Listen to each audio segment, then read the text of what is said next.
Hey everyone, how's it going? My name is Daniel and this is Gunz-N-Stuff. We're back, baby! I'm so excited. I have missed you guys.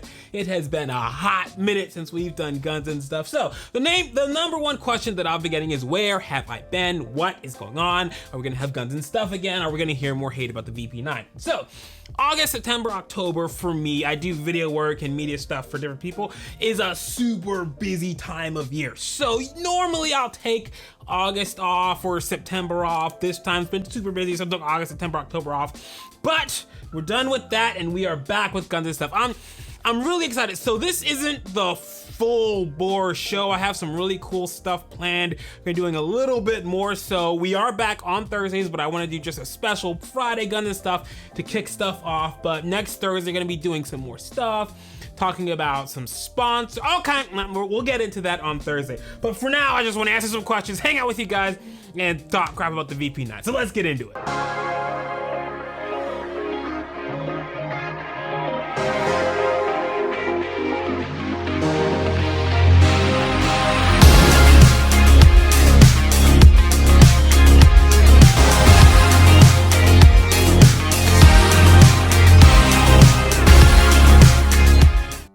Handle versus optic riser.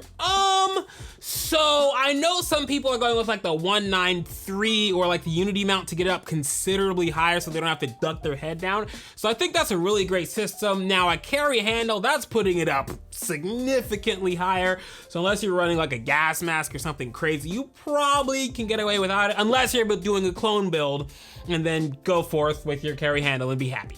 Best compact red dots.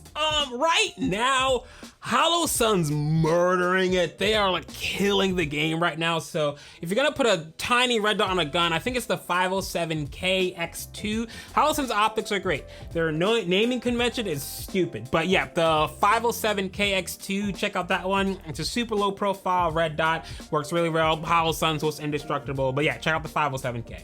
New guns you are excited to try. It's the same gun that's been haunting me and plaguing me for the past 2 or 3 years. And Rogue Texan is not helping at all. And 11.5 SIG MCX. I was this close to getting one, but it fell through. So it's still that 11.5 MCX. But yes, that's what I'm excited. So I bought my cans in March, so they should be out within the next few months. So I need to find some cool guns to stick them on. So I don't know, but that MCX keeps running away from me. I don't know what's going on with that gun. Thoughts on Black Ace's Tactical FD12 Bullpup? I'm not a shotgun guy, so you're not going to get an even well thought out answer from me. So I think it's cool if you're into shotguns. I am not, so I'm less of a fan of it, but from what I've seen, Black Ace's Tactical makes a quality gun. I think that's about as nice as I think I can put it. How do you feel about the Aero EPC line? I just picked one up and I think I'm in love. So for an AR9, EPC is legit. It is dope. I'm a big fan of Aero, so that gun is legit. It's dope. I'm a little bit less of a fan of AR9s. I prefer a dedicated platform, but if you're going, I'm not playing roulette. So if you want a legit AR9, the Aero is a great way to go. But for me, the Scorpion is where I'm at. Thoughts on the new Holosun AEMS? Again, I think Holosun is in a vein where they are just nailing the market and they are killing it. That's one optic I really want to get my hands on. Closed emitter, smaller footprint, bigger glass. It ticks all the boxes for me, so I really want to get my hands on it. From everything I've seen, it looks legit. Best place to get your slide milled for optics on your EDC. So slide milling is one of those things where if it's done well, you won't really notice because it just works. And if it's done poorly, you will notice and your slide will be jacked up and you may be out of a slide. For me, I recommend Yakerworks. They do really good stuff. They're fairly busy, so make sure you don't need it in like 2 days, but they're fairly good lead times. But if you're doing slide milling and stippling are two areas you do not want to cheap out on. You do not want to go strictly budget because you can really get messed up. So Jaeger works.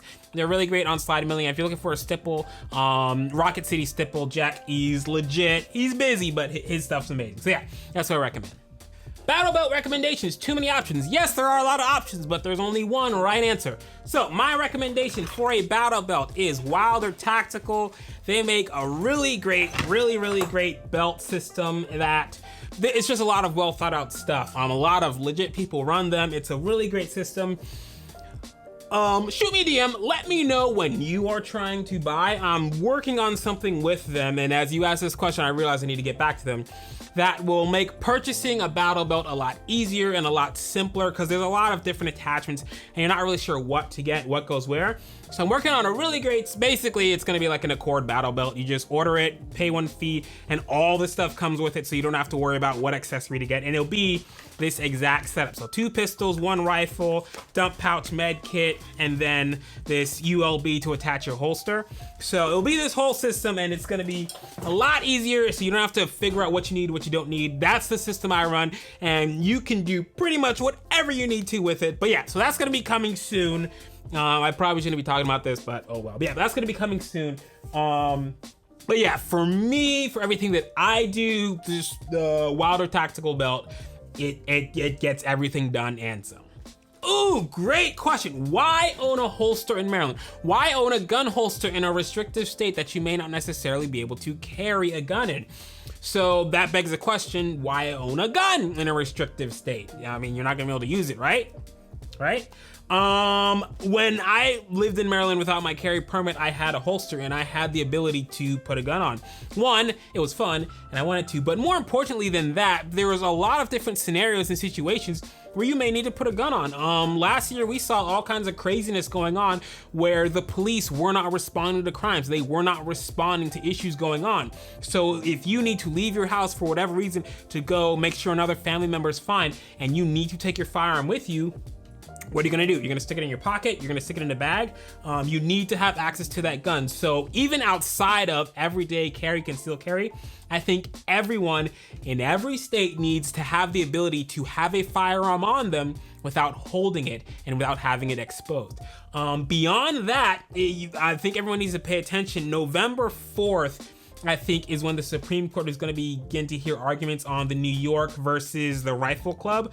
That's a big case, and it has the implication of basically making New York, Jersey, Maryland, Massachusetts, Cali, shall issue states, and that's going to be a big deal. If it goes the way that I'm hoping it does, that could have huge ramifications across the country. And if that goes through and every state has concealed carry, the last thing I want to do is have to order a holster when some of the biggest states in the nation all have concealed carry and everyone wants a holster now. So I think even if you don't have a concealed carry permit, even if you don't have the ability to carry a gun every day, I still think it's really important to have the ability and the capability to put a gun on and go out and do something. So how popular do you think the new high powers will be? I think they'll be really popular for a small niche group of people. The vast majority of gun owners, they're not nerds. They're not into this stuff like we are. So they'll get one gun, get a pistol, get an AR, call it a day, keep it moving. So I think they'll be really popular, but for not the huge gun community, more for collectors and people who are really interested. Like most people don't know what that gun is, don't care about it, don't know why it's important. Temp dropping is going to the range in a Nike Tech sweatsuit, fine or not. That only really applies if you're going to shoot an AK. Do you need suppressor sights for a red dot? I have another question. Do you need backup sights for a red dot? I get a lot of people saying, well, you can't use a red dot because it'll fail on you and then what do you do? I've seen front sights shear off. I've seen back sights drift off. Like, there's no infallible aiming system. Iron sights go down, red dots go down. So this thought that you have to have backup iron sights because your red dot will go down, it's a little hypeware from people who just do not trust red dots for reasons. But yeah, you can shoot a gun without any sights and hit stuff just fine if you practice and train it up. So, but as far as suppressor height sights, if you want to set up sights that will work with a red dot, depending on the height of your sights, you will need suppressor height sights. Like a Trijicon RMR, you will need suppressor height sights. These low profile sights, like this is like one of those shields. This is running standard height sights and I'm able to see through it fine. So it depends on the red dot that you're running and your specific setup. Trex Arms holster or Safariland. Those are two different holsters, so I would say both. Trex Arms really focuses on the conceal carry, their sidecar, their new sidecar, all that kind of stuff. So they don't really offer anything past level 2 retention. Safariland, basically from level 2 to the moon. I think they have like a level 36 holster with like a padlock. No, it's like, no, they don't. But yeah, Safariland is really great for those level 2, level 3 holsters. So depending on what your use case is, you may go with one and not the other, but you probably should have both in your arsenal. Thoughts on 10.5 AR pistols? I'm a big fan of 10.5 AR pistols. My current gun that I'm running is a 10.5 Aero. I love it. It is my favorite gun to shoot. So 10.5 is a legit length. It's just enough length on your handguard to get all the junk you need to put on it, but it's short enough that you can do a lot of fun stuff with it. So I'm a big fan of 10.5 ARs. Carry the biggest pistol you can or stick with the micro compacts. Carry the biggest pistol that you can comfortably.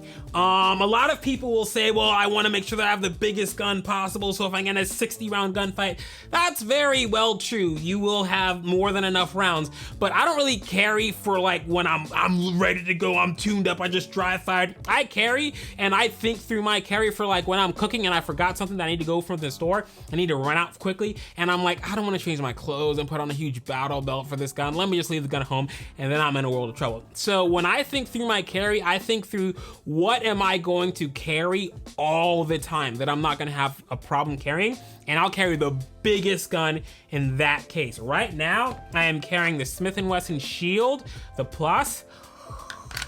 I'm working on a review for this gun. This might be, I'm not gonna talk about it. I love this gun. It's doing everything I need it to do, and it's small, compact, and I don't even notice when I carry it. So more on this gun later, but you should not necessarily carry the biggest gun or the smallest gun. You really want to carry the biggest gun that you will carry consistently. Thoughts on magnifiers for rifles? Down the rabbit hole I go. So I think they're very useful. I think they're great. I think a lot of people put them on their guns and don't know how to use them and don't really have a reason to use them. You do not need a magnifier if you're shooting at an indoor range. You don't need a magnifier if you're shooting at 100 yards. So yes, they're great. They're really useful. They're really cool. If you don't know how to use them and what they're for, I might say go without them.